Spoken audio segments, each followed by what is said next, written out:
In this video, I'm going to show you exactly how to register a domain on Hostinger step by step. If you're starting a new website, blog, online business, or even a personal portfolio, the very first thing you need is a domain name.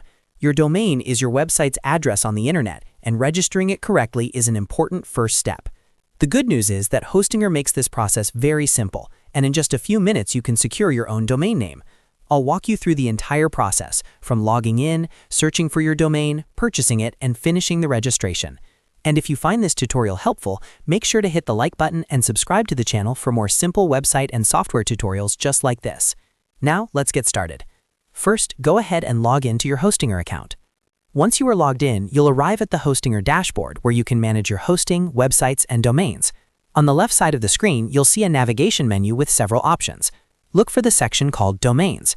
This is where you can manage all domain-related settings, including registering new domains, transferring domains, and managing existing ones. Click on Domains in the left menu to open the Domain Management area. After opening the Domain section, you'll see a drop-down or option that allows you to get a new domain. Click on the option that says Get a New Domain. This will take you to the domain search page where you can check if your desired domain name is available. In the search bar, type the domain name you want to register. For example, this could be your brand name, business name, or the name of your project. After typing the domain name, click the search button.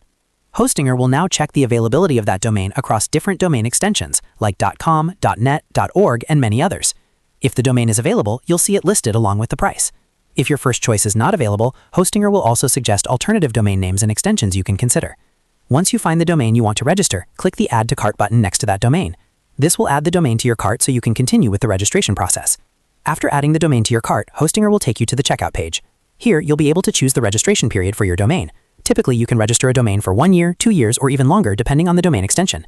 Many people choose 1 year when starting out, but registering for multiple years can sometimes give you a better price and ensures you keep ownership of your domain for longer. After selecting the registration period, review the pricing details and then proceed to complete the payment. Hostinger supports several payment methods, so simply choose the one you prefer and finalize the purchase. Once the payment is completed, there is one more important step to finish registering your domain. Hostinger will ask you to enter your domain contact details. These details usually include your name, email address, phone number, and physical address. This information is required for domain registration records. Carefully fill in all the required fields and make sure the information is accurate. After entering your contact details, click Finish Registration. Hostinger will now process the domain registration and link the domain to your account. Once completed, your domain will appear inside your Hostinger domain dashboard, where you can manage DNS settings, connect it to hosting, or link it to your website. And that's it, you've successfully registered a domain using Hostinger. As you can see, the process is very quick and beginner-friendly. If this video helped you, make sure to hit the like button and subscribe to the channel for more helpful tutorials about websites, hosting, and online tools. Thanks for watching, and I'll see you in the next video.